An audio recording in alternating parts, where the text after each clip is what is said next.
there with you to see your faces, shake your hands, and even share a meal.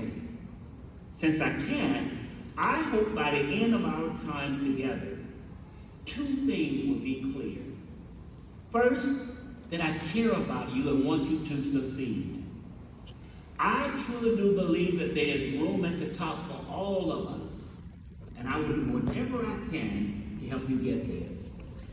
Second, I hope it will be clear to you, if it isn't already, that what we do matters.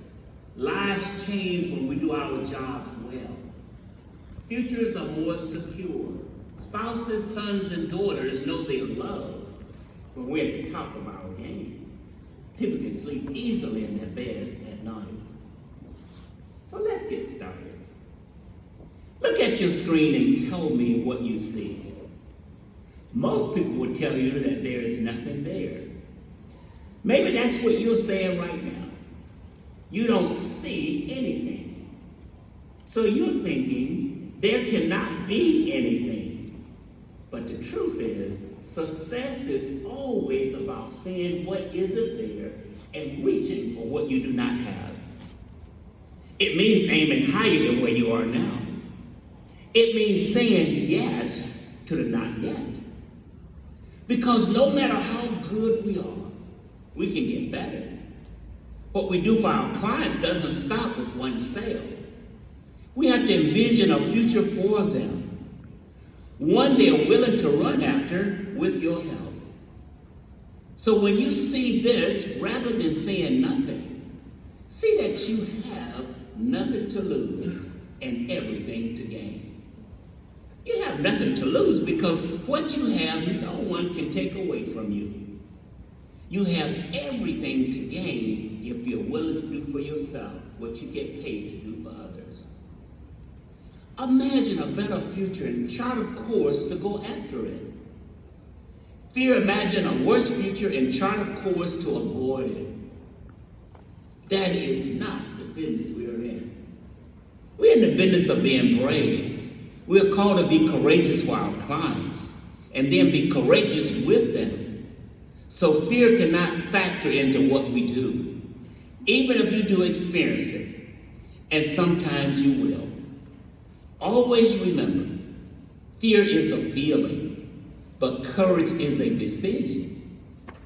To decide anything means to turn your back on every option that keeps you away from what you have chosen. Success is waiting for you, but you have to choose it with every action, every decision, every spoken word. You have to decide that you want to succeed. So what does it look like to decide to succeed? Can you just decide to do it? I believe you can. It is not easy, and it takes time. But I'm living proof that you can. I have been doing this for more than 50 years, and I have learned that if you want to succeed in this business, it means making 3 commitments and sticking to them. 1, you have to manage and invest in yourself first. 2, you have to identify your market and establish yourself there. And 3, multiply your efforts by making disciples. Let's look at them one at a time. Manage and invest in yourself first. You are the most important sales tool you will ever own. If you don't keep yourself in good shape, it's just a matter of time before everything else suffers. When you know who you are and you take care of yourself physically, spiritually, emotionally, and relationally, you can't help but flourish professionally. It's all connected. I'm not healthy and happy because I'm successful. I am successful because I'm healthy and happy. Before we move on to anything else, let's take a quick unscientific but revealing inventory of your life. I want you to ask yourself the following 7 questions. Write down the first few things that come to your mind. Don't edit yourself or spend too much time thinking about your answers. First question, Who am I? Consider your purpose in the world. Think about all the people who are important to you, and the people who say you are important to them. I'm a husband, brother, father, and grandfather. I'm a mentor and a motivator. I am an encourager. I am all of these things, not just where I live, but wherever I go in the world. I start with that question, because everything flows from that. Notice I didn't say anything about selling insurance or being number one or lifetime MDRT. That is what I do. That's not who I am. What you do helps you to be who you are. Question number 2. What do I believe about this business? When you meet clients, they will be as excited about what you have to offer as you are. Do you know what separates me from most people? What keeps me at the top of my game after more than 50 years? I learned over time that my job is not to sell others on life insurance. My job is to sell myself on it and then tell others about what I'm sold on. If I'm certain about what I have to offer, others see it. If I'm certain, I will work harder.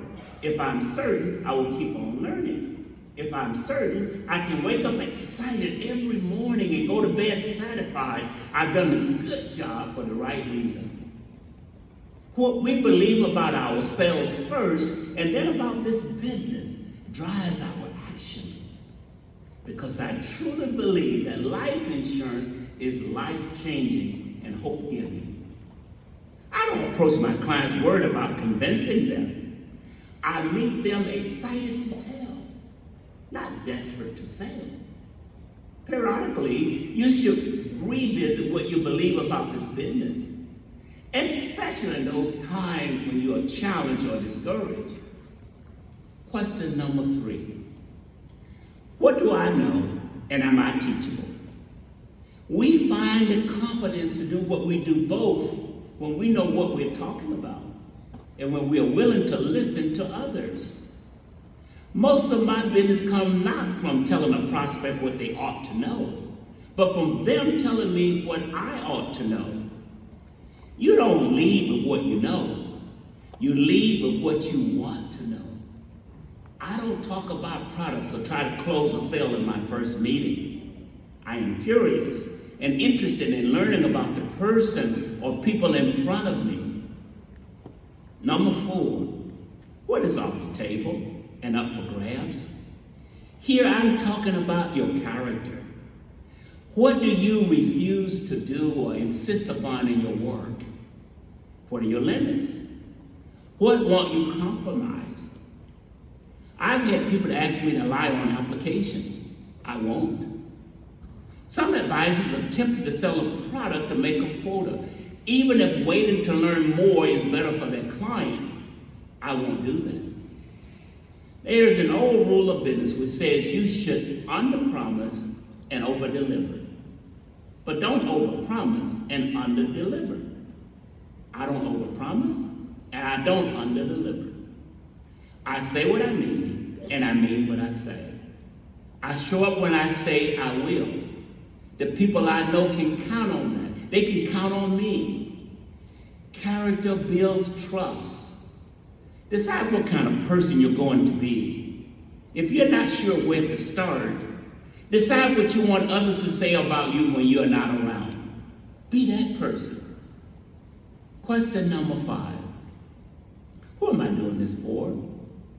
This speaks to your passion, the fire in your belly, the light in your heart, the spark in your eye.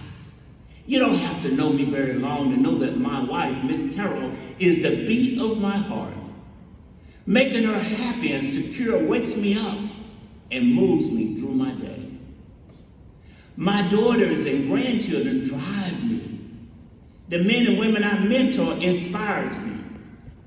When there are people you don't want to disappoint in your life, you keep moving forward even when you don't want to. Question number 6.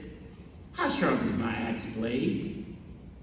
There's a proverb which says, if the axe is dull and its edge unsharpened, more strength is needed, but skill will bring success. If you ever tried to cut anything with a dull pair of scissors or dull knife blade, you know how hard it is to be exact or move swiftly. When you keep up on the latest products and trends, your clients appreciate it. When you share best practices with other advisors, the people in your office appreciate it. When you don't waste time at the office and you make it home for dinner, your family appreciate it. The best don't stop trying to get better at what they do. People change. Time change. So we have to change too. And finally, question number 7. What else is there besides your work? This is the most important question you can and should ask yourself. I know that the culture applauds us for 80-hour work weeks and productivity above everything else. But that's a bright light that burns out quickly. If you don't have something to fill us up after pouring ourselves into our work, we won't last long in this business. I love what I do. I wake up early, excited to get to work. But work does not define my life. My wife is my life. My family is my life. I'm healthy, and at 78, I weigh the same as I did when I was 19 years old. I enjoy a good massage and a great meal. My life defines my work. If you want a career that is long-lasting and life-giving, you have to see yourself as more than a producer or an advisor. You have to see yourself as a whole person with a whole life. And that means taking care of your outer self as well as your inner self. What do I mean by that? Balancing your outer life means looking at your role, goals, and actions. Then making sure they're in harmony with each other. Most of us set large and lofty goals and then devote all of our time trying to make them happen. That is action without giving much. If any thought to what really matters, who you are, and who's counting on us, that is the exact opposite way to approach things. The truth is, our roles should determine our goals, and how we act on those goals will flow out of that. Purpose first, then plan, and then practice. Let's take a moment to think about how this works in your own outer life. Let's do an exercise. List 3 roles that you feel in life. If you're not sure what I mean by roles, ask yourself, who counts on me? Who am I responsible for? Who do I love? I'm a husband, a mentor, an insurance agent.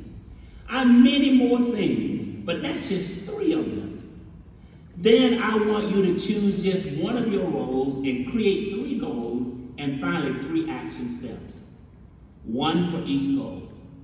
Practice doing it in that order so you can get used to it. Resist the temptation to be driven by your goals without considering who you are and what matters to you. A balanced life is one that is grounded in things that don't change. When your outer life is ordered, meaning balanced and grounded, you can help your clients do the same. When I meet with clients, for example, many of them want to start with setting goals. How much insurance do I need? It's often the first question they ask. But I can't answer that question accurately if I don't know what matters to them. Who matters to them? I could just throw out a number and we could work from there. But that won't help them in the long term. So we're back to my character. I won't do that. Understanding their role, who they matter to and who matters to them, gives us a starting place. Then more often than not, I don't have to set goals for them. The goals make themselves obvious. Once the goals become obvious, we prioritize them, and I don't have to make them take action. They will do it on their own because they have clarity and direction. We're in the business of helping people live secure, balanced lives through the miracle of life insurance. It stands to reason then that learning to balance our own life gives us a powerful way to serve our clients. Ordering your inner life is just as important as your outer life.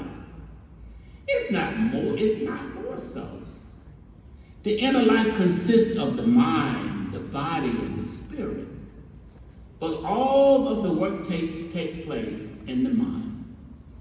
Your mind listens to and speaks to both your mind and spirit. Processor for both. Think of it as the bridge between your being, which rests in your spirit, and your doing, which happens in the body. Let's think about how this works in a practical way. Let's say you're struggling with a slump. You had a stream of bad weeks, and your confidence has taken a hit. You stop believing in yourself, and it's obvious to your prospects. So they're not sure they can trust you. Look at the diagram. The mind learns from and can teach both the mind and the spirit.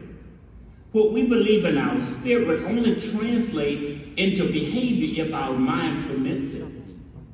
Likewise, when something happens to us, in order for us to form a belief about it, it has to move through the mind. So let's go back to your sales slump. You had a stream of bad weeks. Your mind has to conclude that it's because you're a failure in order for that to become a belief. And once your mind gives your spirit permission to accept it, the spirit will send the signal through your mind to direct the body to behave accordingly. You lose your confidence, and it shows in your behavior. What you believe shapes not only your behavior, but your expectation as well. When that happens, your mind has begun to agree with the negative thoughts of your spirit. And the negative behavior, it seems like an impossible situation, doesn't it? If your mind, your spirit, and your body are cooperating, and if they all agree that you are a failure, what are you to do? Well, first of all, nothing is impossible. And second, the battle to reclaim every expectation from disappointments is won or lost in that space between your ears. Ultimately, we do not become what happens to us. We become what we think about what happens to us. The same mind that got you into a slump can get you out of with a couple of adjustments. Let's go back to our diagram. In our example, you have a spirit telling your mind that you are failing, and you have a mind that's agreeing and instructing the body to follow suit. But what if that same mind remembers what the last good week was like? What if it tells the body to rehearse the same behaviors, making the same number of calls, saying the same thing, call the people who said yes to ask for referrals? What if that mind tells the spirit to go back and remember where you slipped, not where you failed? What did you believe about yourself then? It's up to the mind to decide that that word again, to behave the way you did before the fall. You're not denying that you had some rough weeks. You are just deciding that those weeks don't get determined who you are. Keeping your mind on your side means keeping it in charge. If the spirit is in charge, you will be controlled by your beliefs.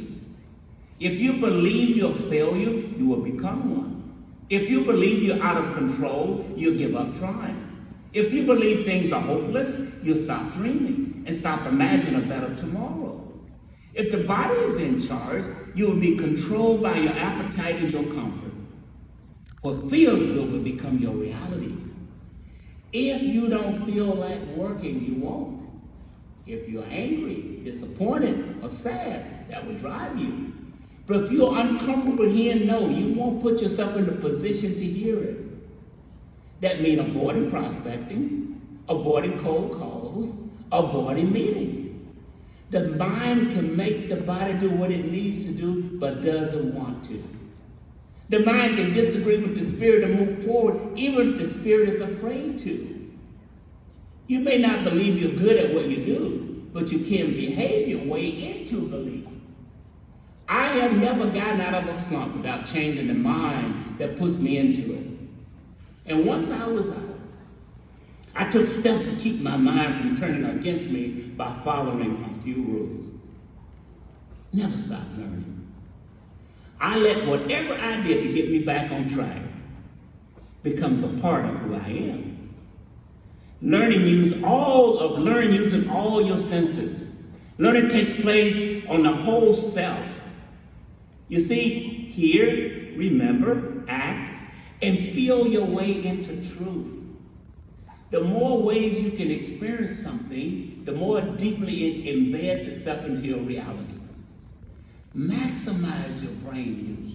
Prioritize the exercising of your mind, especially when you're experiencing challenges or setbacks. Repeat and restudy. What do you want to remember? And again, use as many senses as you can. Don't just set goals. Act on those goals, even when you don't feel like it, especially when you don't feel like it. That brings me to one of the most important rules for keeping your mind in charge. Feelings don't get a vote. Feelings are real, and feelings are reasonable in every circumstance. But feelings should not define truth for you or direct your behavior. If they lead you away from your good goals, and finally, stress is never about what is happening. It's always about what you believe is happening. If you're in traffic and you feel stress, for example, the traffic isn't the problem. The problem could be what you believe will happen if you're late to wherever you're going. It could be your feelings that you cannot control the speed of the cars around you. The point is, when you understand the source of your stress, your mind can manage it. So let's put all this together. Performing at a high level requires a balanced outer and inner life. It's not enough to have an ordered mind, body, and spirit, but no understanding of your place in the world or goals to go with it. Conversely, you can have an ordered outer world, but it will not last long. And it will not net you nothing if your mind is not a strong bridge between your body and spirit. What does that look like in practical terms is this. Top performers are well practiced in three things: focus, flow, and finishing well. Focus means we know how to maximize our ability to concentrate as we minimize the noise around us. Noise is anything that keeps us from fully seeing the work we have to do. Noise is different from different people and different on different days. I make most of my phone calls early in the day. Calls are important, but if I take too many calls in the afternoon, say during a time that I've set aside to create a presentation for a client, it becomes noise. I plan my days, schedule everything, even time off, and I stick pretty close to my schedule. This cuts down on noise because planning isn't working. And if you're planning when you should be working, then planning becomes noise. Have a regular start time every day cuts down on noise. So does having what I call an hour of power, a time where you do nothing but power through something that is piling up, typically that you don't like to do. For some people, it's returning calls or emails. For others, it's month-end reports. Finally, you can create your own zone. OWN stands for only what is next. There are times when a project is big, either in scope or because it had a lot of moving parts. Keep track of all that's needed. Doing can be hard when I'm juggling other clients and projects at the same time. It helps if I decide to devote myself to nothing but that project for a big chunk of time. to keep it manageable, and to make sure nothing falls through the cracks. I do only what's next for that project. The next call, the next bit of research, the next illustration, the next thing for just that project. Nothing is allowed to interrupt me until there is no next thing left to do. Flow is different from focus. Focus about how you see and settle into the work you have to do. But flow is about how you move through your day. Focus shapes what you see, but flow is about how you use your time. Good flow means prioritizing and refining your active efforts while isolating and neutralizing the interruptions around you. Interruption are those things that stop you in your tracks or take you off your path in a day. Interruption literally rupture your momentum. Top producers are economical with their energy. I don't waste a lot of time. I respect my clock, and I expect others to do the same. I keep a waiting list with my to-do list. I know what I need to do in a day, but if I think of something that is not on that list, or if something comes up in the course of the day, I don't stop what I'm doing. Typically, I write it down and add it to tomorrow's to-do list. It is rare that something cannot wait one day. Do the math when it comes to your work. If you know how long it takes for you to pitch a prospect, you know how many calls you can make in a day. If you know the amount of time you need for a presentation, you know what and how much you can schedule around it. Relate to that. I schedule my pauses and pivots at the same time. You should be breaking your day with a short walk or lunch or just a good stretch, or in my case, a good massage. It helps to schedule those pauses for when you're changing the kind of work you're doing in a day. If you're moving from making calls to meeting in person, or working on a presentation to posting contents on social media, scheduling your pauses with your pivots means you don't have to get your head back into what you were doing. You can start something new without feeling like you lost your flow. Finally, finishing well means making room for new opportunities while relieving yourself of unnecessary and unfinished business. Some of you have heard me say that I believe in the power of now. I don't believe in putting things off until tomorrow, what I can do today.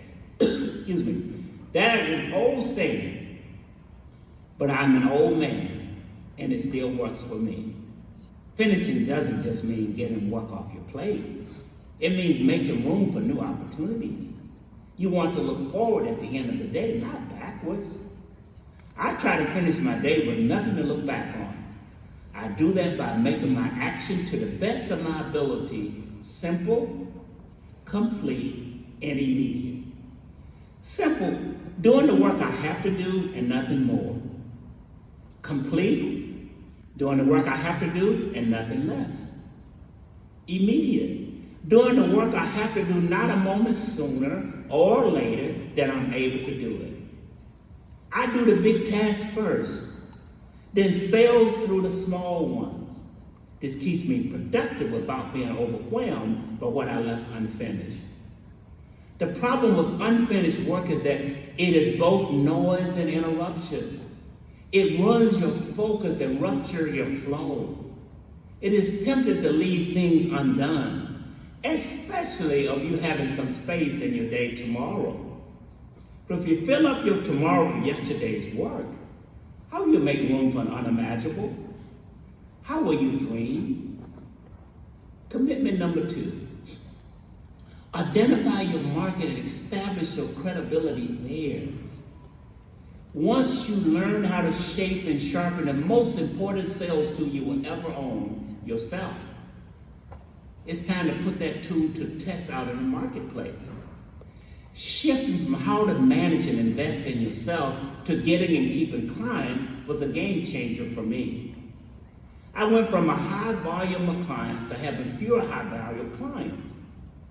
The key to finding and keeping those clients was found at the intersection of market presence and market credibility. In other words, I became visible to a specific community of people, and then I became trusted within that community. As we consider market presence and market credibility, I'd like to say a few words to you about choosing a market to focus our attention on. One of the first questions I ask someone I'm thinking about mentoring is, what kind of clients are you going after?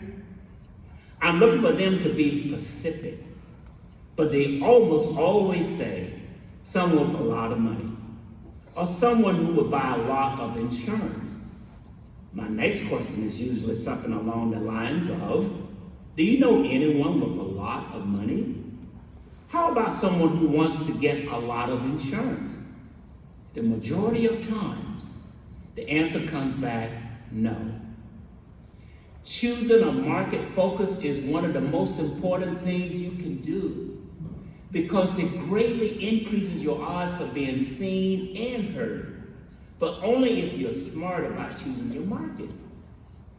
First, the market you choose should have a need that isn't being met, and it should be a need that you understand and talk about. If you don't know any wealthy people, for an example, it would be difficult to know what they need. It would be challenging to build trust with them. You are an outsider to them, someone who can't relate to them or respond effectively to their needs. And to you, they are a means to an end.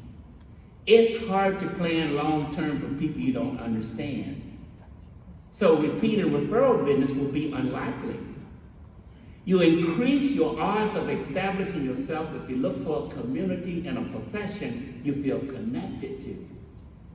I have always appreciated and felt called to serve ministries and pastors in particular. I grew up in church and saw the difference it made in our community. I spent time serving in churches and helping my pastors even before I chose them as a market. And it's always been a fit for me. Think about the people you feel most connected to. It could be a teacher or a medical profession.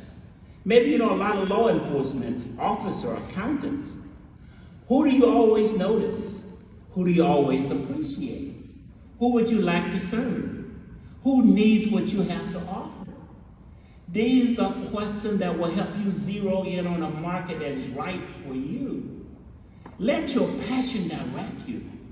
Is there a particular group your heart goes out to? Maybe it's not passion, but something practical. Perhaps you know a lot of influencers in a particular community, or you live in a neighborhood with a large number of people with one profession. Another thing to consider is the potential for a secondary auxiliary market to the one you're considering. For example, doctors are not far from nurses, hospital administrators, pharmacists. Entertainment professionals often open the doors to writers, lawyers, and accountants. Don't limit yourself to one market if you don't have to. Once you have identified your market, the best way to establish credibility there is to establish networks by connecting the people who know you to each other. Networks don't just happen. It takes effort on your part to help them form. But you start with the individuals you know and have connected with them. Who's in your market said yes to you? Expand that market by having events to share information with them and ask them to bring friends and family along. Who said no to you? Consider why they said no and improve your approach or practice handling objections. Who are the people connected to your connections? Cultivate that network by bringing them together and meeting them at their place of commonality. Small business owners and real estate professionals both need to consider retirement planning. Families with young children and recent college graduates both need a saving plans and creative way to shield their income. What are some of the things you do outside of work? Interests and hobbies? That is a network waiting for you. The same can be said for the people who simply live where you live. Do you know your neighbors? Do they know you? Establishing your visibility and viability in a market is a great way to get repeat and referral business. For a lot of years, I thought that was the ultimate goal. Then I discovered another level. Commitment number 3. You can multiply your efforts by making disciples. Making disciples move you beyond repeat business and referral business. A disciple is a person who has benefited from and or been changed by his or her association with you and is now committed to ensuring that others experience you in the same way. This is more than just referring you to a friend. This is what happens when your client puts him or her reputation on the line for you. They don't send you to others. They go to others to tell them about you, or they bring others to you. They become your hand and feet, your voice, your spokesperson. They pave the way for you. A client refers you to others. A client is an associate. A disciple is an advocate, an evangelist for you. The commitment to make a disciple becomes simple if you've taken other 2 commitments to heart. If you're a man or woman of character, living a balanced life, trustworthy and consistent. If you have established your reputation in a market and your clients know that you serve them and have their best interests at heart, they will tell others about you. They will connect you to their connection. They will advocate for you. They will be your calling card. If you haven't guessed it already, making a disciple is at its core all about relationship. If you're just trying to make a sale, you won't make disciples. If you are your priority, you won't make disciples. But if you have given yourself to your clients, they will give themselves to you. Making disciple happens in 4 relational stages: engage, establish, equip, and empower. What does it mean to engage? Well, in order for a person to lean on you, they must first know that you can hold their weight. Do you treat them with respect? Show up on time? Know your stuff? Understand their needs and have a good reputation? Do you know what you say and say what you do? The key here is for people to begin to trust that you see them and in your ability to care for them. As you establish a relationship with your clients, they should grow in knowledge, confidence, understanding. Don't belittle them at this stage. The goal here is to build them up, not tear them down, or give them the impression that you think you know everything and they know nothing. Collaborating on a plan with your clients, educate them about their future and equip them to make decisions about it. The goal here is not for you to tell them what you want them to have, but for them to tell you what they want. You cannot want more for them than they want for themselves. If you do, they will not be invested in the product. They will see them, and you are expendable if your times get hard. Once people are equipped to make decisions, they feel empowered to make a difference in the lives of others. The sense of security you have given them is now something that they can communicate about you to others. They will connect you to people you might not have access to otherwise. I want to finish by asking you the same question we started with. Close your eyes. What do you see? Let me tell you what I see. I see that you are more than the person you see in the mirror every day. I believe you have more to give what's in your hand. And I know that you are greater than your numbers and stronger than what you've already done. I believe that tomorrow is going to be wherever you decide it's going to be. And I thank you for allowing me to join you on this journey.